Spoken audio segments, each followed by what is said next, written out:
ओम श्री परमात्मने नमः। आदरणीय भक्तजनों, सादर प्रणाम। हम आज श्रीमद् भगवद गीता के तीसरे अध्याय का महात्म्य श्रवण करेंगे। ओम श्री गणेशाय नमः, श्री सरस्वते नमः, श्री सद्गुरुदेवाय नमः। श्रीमद् भगवद गीता की जय।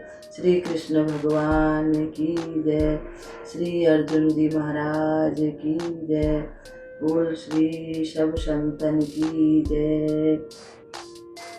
त्वमादिदेव पुरुष पुराण, त्वमस्य विश्वस्य परं निदानं, वेदास्य वेद्यं च परं च धाम, तया ततं विश्वमनन्तरूप, तया ततं विश्वमनन्तरूप। वसुदेवसुतं देवं कंसचाणूरमर्दनं, देवकी परमानन्दं, कृष्णं वन्दे जगद्गुरुं, कृष्णं वन्दे जगद्गुरुं।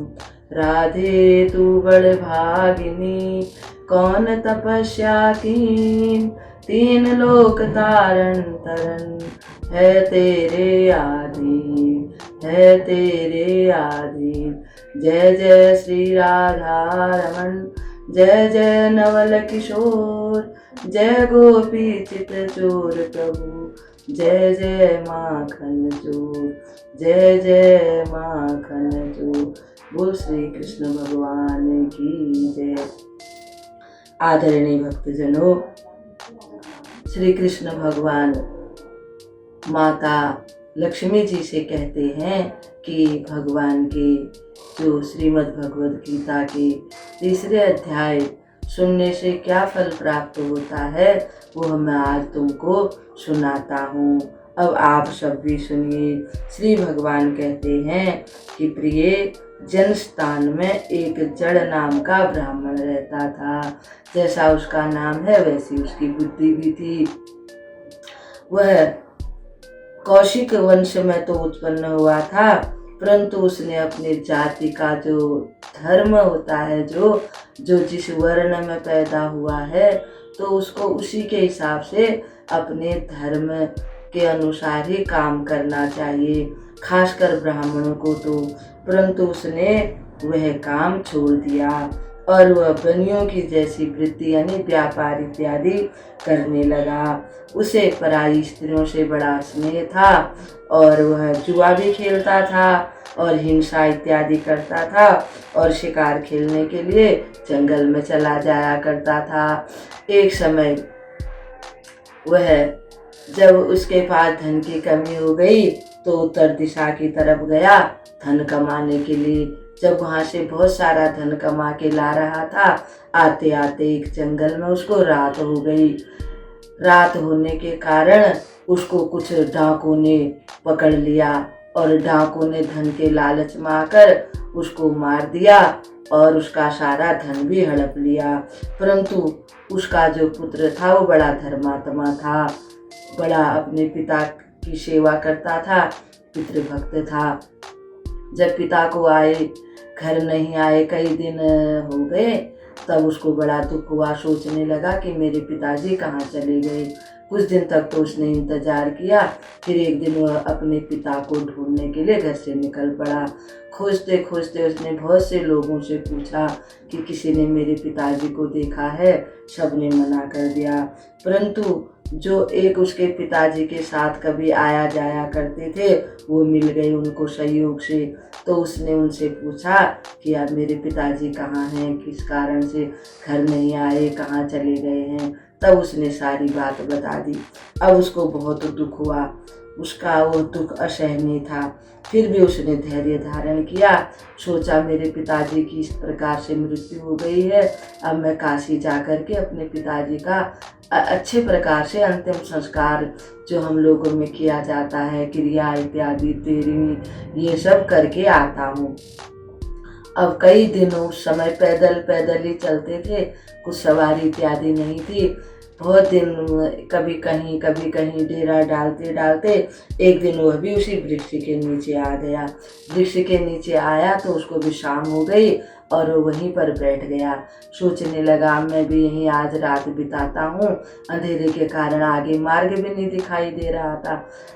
शाम हो गई, उसने संध्या बंदन किया और फिर वह श्रीमद् भगवद गीता का 3रा अध्याय पढ़ने लगा। जैसे ही उसने 3रे अध्याय का पाठ किया, एक बहुत जोर से इतनी भयंकर आवाज हुई। फिर उसने देखता है कि वहीं आसमान में एक रथ, यानी कि एक सुंदर सा विमान उसको दिखाई दिया। वो विमान बहुत सुंदर, कई प्रकारों से, पताकाओं से सजा हुआ था और उसमें छोटी छोटी घंटियां भी लगी हुई थी। वह देख करके बड़ा आश्चर्यचकित हो गया। थोड़ी देर में क्या देखता है, उस विमान में उसके पिताजी बैठे हुए हैं। उसने अपने पिताजी को दिव्य स्वरूप धारण किए हुए देखा तो उनसे पूछा कि पिताजी, आप के साथ क्या हुआ। तो उसके पिताजी ने सारी बात बताई और फिर उसके पिताजी ने कहा, पुत्र, जो तुमने ये गीता का 3रे अध्याय का पाठ किया है, इससे मेरे सारे पाप नष्ट हो गए हैं जिनकी कोई सीमा नहीं थी, और पुत्र तुम्हारा कल्याण हो। उसके पुत्र ने फिर कहा, पिताजी मेरे लिए कोई आदेश हो तो आप मुझे बताइए। तब उसने कहा कि तुम ये गीता का जो 3रे अध्याय का पाठ है, जो नरक में पड़े हुए और लोग हैं उन सब के उद्धार के लिए गीता के 3रे अध्याय का पाठ करना, और मेरे भाई, मेरे कुल के जो और भी पुरुष या स्त्रियां नरक में पड़ी हुई हैं, उनके लिए भी तुम गीता के 3रे अध्याय का पाठ करना, और वो पाठ करके उनके निमित्त संकल्प कर देना इस पाठ को, उन सब का उद्धार हो जाएगा और पुत्र तुम्हारा कल्याण हो। ऐसा कह करके वो विमान में बैठ करके और वैकुंठ धाम में चला गया। फिर वो घर पर आया, उसने गीता का, श्रीमद् भगवद गीता के 3रे अध्याय का पाठ किया तो उससे सारे नरक में से जितने भी नरक में जो भी गए हुए थे वे सब निकल गए। एक दिन वहाँ पर भगवान जी के जो भगवान के पार्षद वहाँ पहुँच गए यमपुरी में।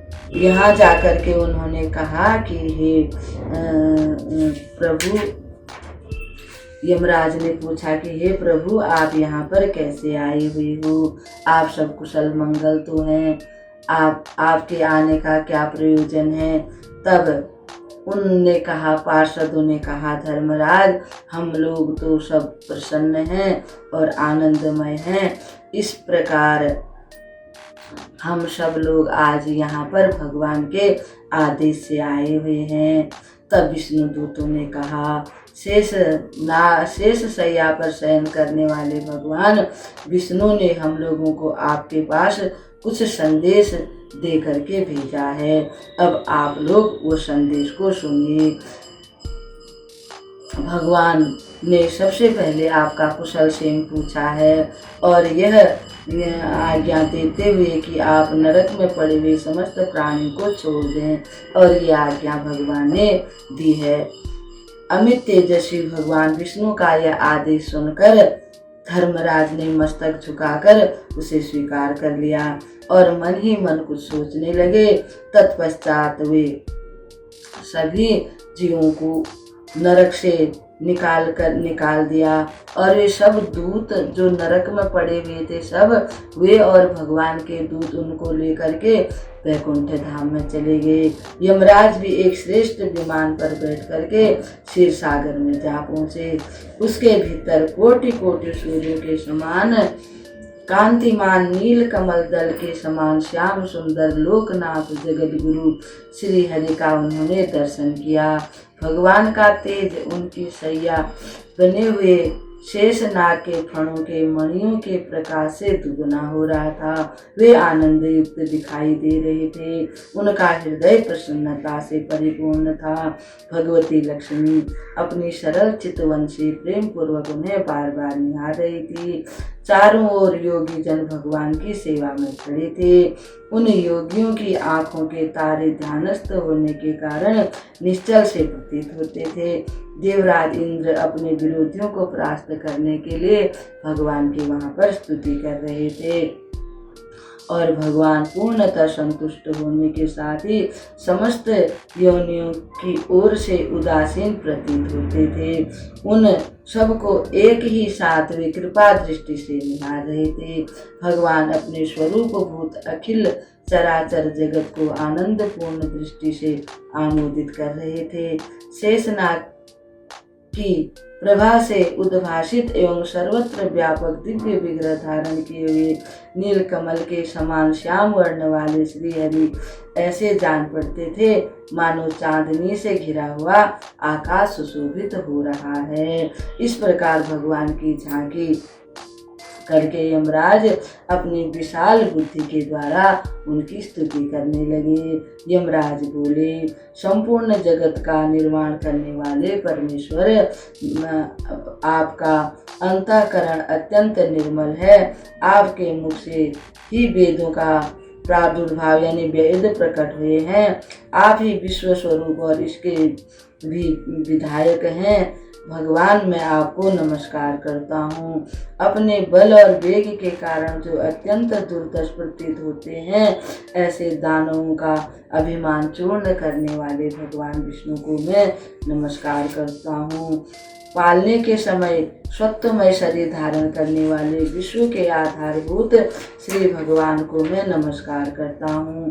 समस्त देवधारियों के पालन राशि को दूर करने वाले भगवान को मैं आपको प्रणाम करता हूँ। हे प्रभु, आप समस्त शरीर जो धारण करते हैं उनकी पापों का आप नाश करते हैं, मैं आपको प्रणाम करता हूँ। जिनके ललाट पर तीसरा नेत्र खुलने से इस संसार में प्रलय मच जाता है, उस रुद्र रूपधारी आप परमेश्वर को मैं नमस्कार करता हूँ। आप संपूर्ण विश्व के गुरु, आत्मा और महेश्वर हैं, अतः समस्त वैष्णव जनों को संकट से मुक्त करके उन पर अनुग्रह करने वाले हैं। आप माया के विस्तार को प्राप्त हुए अखिल विश्व में व्याप्त होकर भी कभी माया अथवा उससे उत्पन्न वाले गुणों से मोहित नहीं होते, मैं आपको नमस्कार करता हूँ। इस प्रकार स्तुति करके यमराज ने हाथ जोड़कर कहा, जगत गुरु, आपके आदेश से इन जीवों को गुण रहित होने पर भी मैंने छोड़ दिया है। अब मेरे योग्य और कोई कार्य हो तो उसे बताइए। उनके यूँ कहने पर भगवान मधुसूदन मेघ के समान गंभीर वाणी द्वारा अमृत बरसाते हुए से कहने लगे, धर्मराज, तुम सबके प्रति समभाव रखते हुए लोगों का पाप से उद्धार कर रहे हो। तुम पर देवधारियों का भार रखकर मैं निश्चित हूँ, अतः तुम अपना काम करो और अपने लोक को लौट जाओ। यूँ कहकर भगवान अंतर्ध्यान हो गए। यमराज भी अपनी पुरी में लौट आए। तब वह ब्राह्मण अपनी जाति के और समस्त नरकवासियों को वहां से मुक्त कराकर स्वयं भी एक दिव्य विमान पर बैठ करके विष्णु के धाम को चला गया। इस प्रकार ये श्रीमद् भगवद गीता के तीसरे अध्याय का महात्म्य संपूर्ण हुआ।